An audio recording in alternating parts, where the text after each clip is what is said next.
faire un mémoire sur le repérage national des cités-jardins. Je suis à l'université Paris 1 Panthéon en Sorbonne.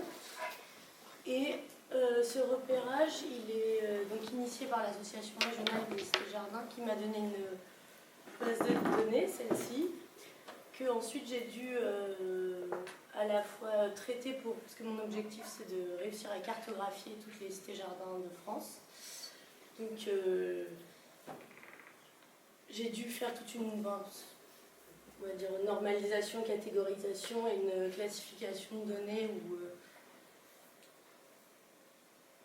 bref, pour du passage à la cartographie, et ensuite aussi essayer de trouver le plus de données parce qu'on a été sur une base de données avec énormément de vides quand même.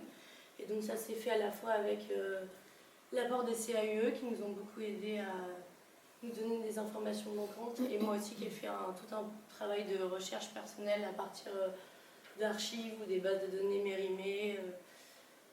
Voilà. Et ensuite, donc ça a donné lieu à... Là, je vous ai mis des extraits de la cartographie, selon plusieurs échelles. Donc là, on retrouve toutes les cités-jardins de la base de données. On en est à 432 en tout, dont une quinzaine détruites à peu près. Et ensuite, on a une répartition par département aussi. Voilà. Et j'ai appuyé mon analyse sur d'autres critères principaux comme les périodes d'ouvrage, les périodes de réalisation, les types de mètres d'ouvrage et les échelles de la cité-jardin.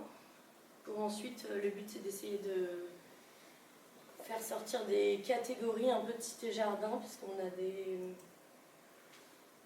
on est sur des cités-jardins qui n'ont pas du tout le même profil entre par exemple Stein ou Suresnes, qui accueillent, qui sont sur des échelles très grandes, qui sont un peu les cités-jardins les plus emblématiques.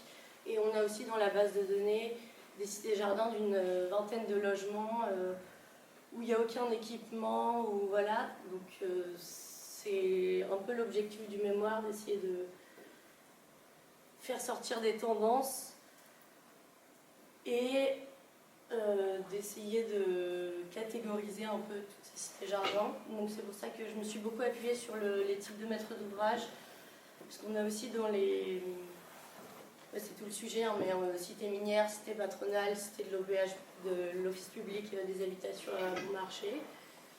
Donc là, je vous ai mis un extrait des cités patronales, et celle-ci, c'est les cités-jardins de l'office public des habitations à bon marché. Et donc on a encore, c'est le sujet du mémoire aussi, mais on a encore beaucoup de vides dans la base de données. Il me semble que je l'avais mis, mais pardon, je retourne dessus, où on a finalement dans la base de données finale, on a encore que 35 à 45% des données qu'on a.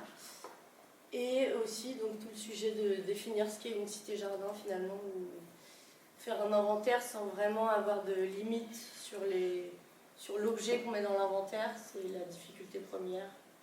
C'est ça qui est le but de l'inventaire. Voilà. C'est pas fini encore.